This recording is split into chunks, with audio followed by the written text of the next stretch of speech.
And we're back for another episode. In this episode we're going to be doing the level 63 miner video. And as always, hello from Mithrie. So we are here in Idleshire at 7-6 and we need to talk to Nonowato. So the quest is called Fix Skin. With the formalities now out the way, Nonowato would have you do some mining, obviously. So Mithrie, truly your timing is impeccable. I finished writing up the list of minerals not a few moments ago. I would love to hand it over to you, but Chief Stickquicks said he was keen to see that you are properly briefed first. Please follow me to the Bang Pots. Okay. So let's go.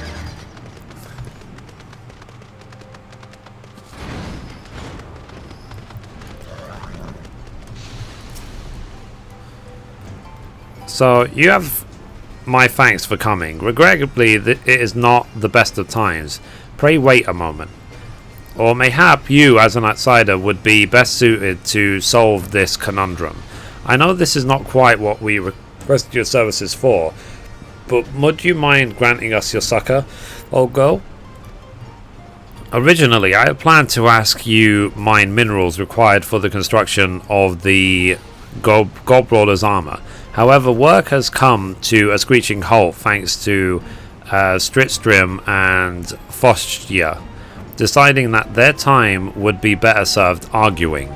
But something tells me that you might just be the one to make them see eye to eye once more. I would be eternally grateful if you could speak with them and unearth the cause of this fissure, like whatever. So, I am ever in your debt, noble miner. The rest I leave up to you. You have my full confidence. Okay, so let's talk to Chris. So, Mithrie, what's that? You heard that Foishia and I haven't been on the best of terms lately? Well, I suppose that's one way of putting it. We'll be using the Gobbrawler in the Dravanian hinterlands as an area rife with all kinds of vile beasts. And what do vile beasts do? They attack ferociously. Ask anyone in Idleshire and they tell you the machine needs heavy armor capable of withstanding physical attacks. Anyone except Fortia anyway. She's gotten it into her head that some bloody reason that claws and fangs don't warrant fortified defenses. Absolutely no clue how the chief expects me to work with someone who, never mind the forest, can't see the trees surrounded by monsters in the hinterlands. Cool.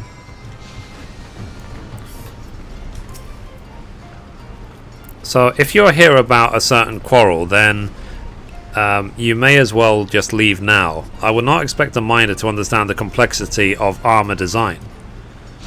That being said, it is hardly a complicated matter. My point is simple. We need to equip the Gobbrawler with an ample protection against magic. That loggerhead simply needs to acquiesce and we can resume our work once more. As I am sure you have noted during my adventures, these lands have their fair share of fantastic beasts that would wield deadly magic.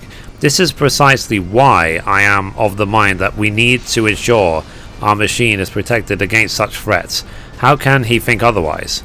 But I forget myself. His lack of sense infuriates me so. In summary, I have no intention whatsoever of changing to suit Chris Drim's ridiculous ideas. Fair enough. So can't we do like physical and magic plating? So, that was the cause of this commotion. You have my thanks, Mithrie. However, I must say that I am truly perplexed by all of this. Neither one of them is entirely in the wrong after all. Nonowato, dear boy, a gill for your thoughts? My thoughts? Well, as you say, they're both quite good ideas. If only there was some way we could have our cake and eat it. Cake? You have strayed awfully far from the subject, but I am inclined to believe there is a way we can combine these two approaches. That is the founding principle behind our work after all, making the impossible possible.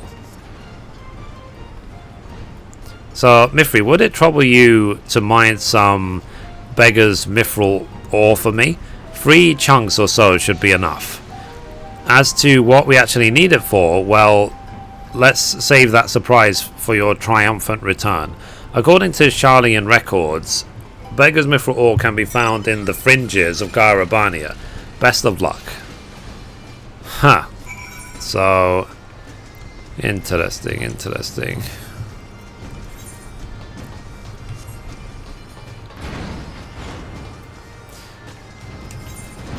So, where is it?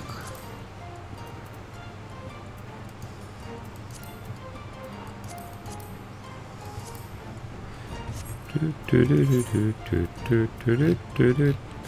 might have to read that again.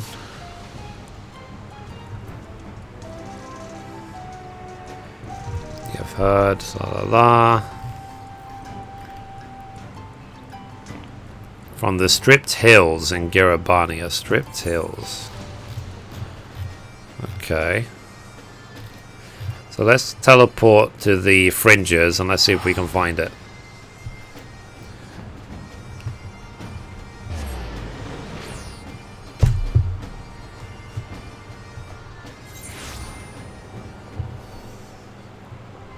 Okay.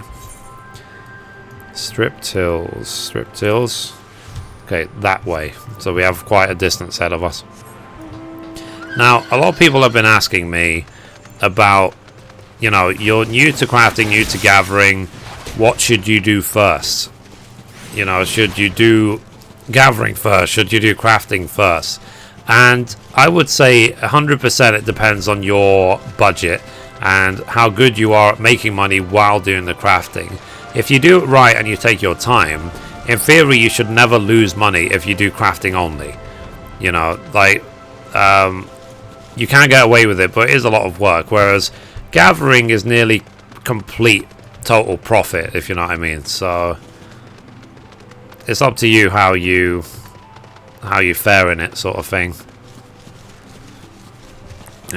Beggar's Mithril ore. So there is level 65 mining points around here, so let's assume that that's where we need to go and not these level 61s over there.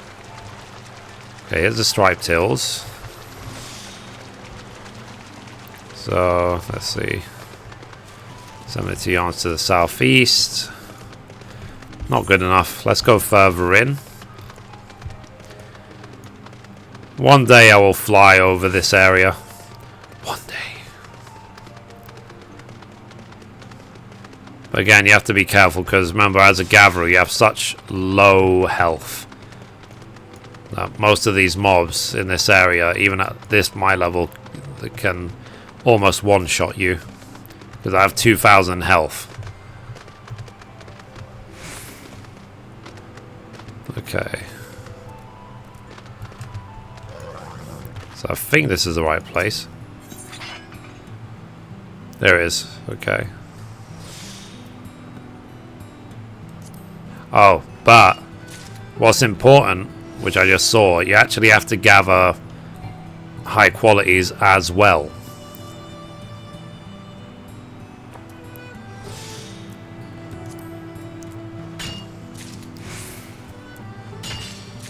Okay, so that's one. Damn it. Don't be scared to use cordials. A lot of what I've been spending my Grand Company seals on these days has just been cordials. Okay, that's two. Come on. No. Dang it. That's annoying. So there was 40% chance to high quality, and we only got one. Not unless it's scripted by the quest that you can only get like one per node or something. Who knows? You don't have to use any buffs to get it. Like I can even just try even without 100% hit. There is always a small chance it will just high quality. There you go. Exactly what I just said. So that was very quick. But again, it also depends on your gear. If you don't have gear, then you'll be just missing constantly.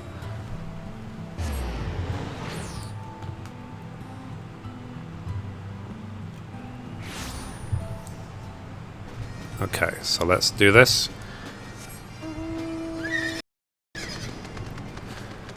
Cool, cool, cool. Let's hand them over. So, was your trip a success? Yes, it was.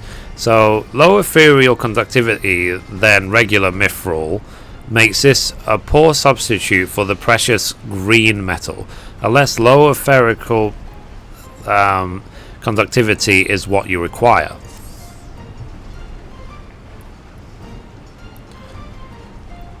You really outdid yourself by this one, old girl. The quality is absolutely top notch. Nonowato, fetch Crystrim and Foyashya for me. I mean, they are standing right next to you, whatever.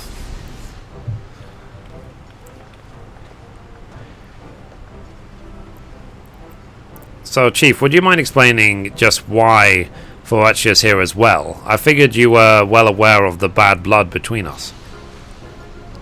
Never mind your silly squabbles. Take a look at this. What am I looking at exactly? It's an alloy I created using the Beggar's Mithril ore that I had Mithrie mine for us. It is noteworthy for having exceedingly low epherical conductivity. You mean to say that they are going to use my idea? Fantastic. Chief, how could you? You may as well tie the gob roller up in a neat little bow and gift it to the beast at this rate. Now, let's not jump to any rash conclusions here, you two. Imagine this. We make sheet metal used in the ingot, proceeding to wrap it in regular sheet metal we use for vehicle armor.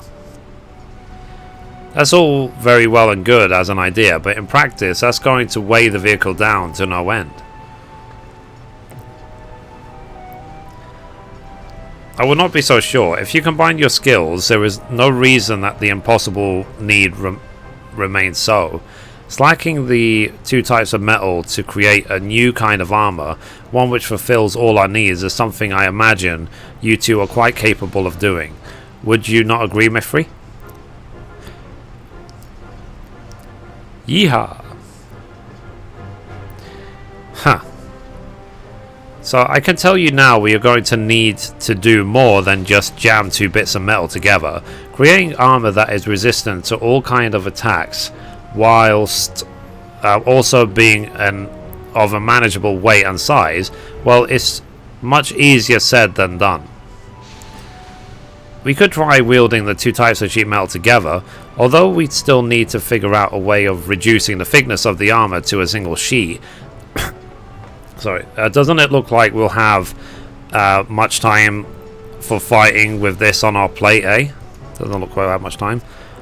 I could not have put it better myself. If we both have the energy to bicker, then we both certainly have the energy to develop a new way of creating armor. Let us not give the chief cause to regret his words, Crystrim.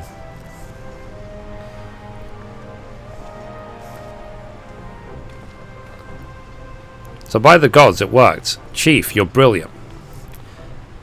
I could not have done it without the help of our darling miner friend. Once more, I am indebted to you, old girl.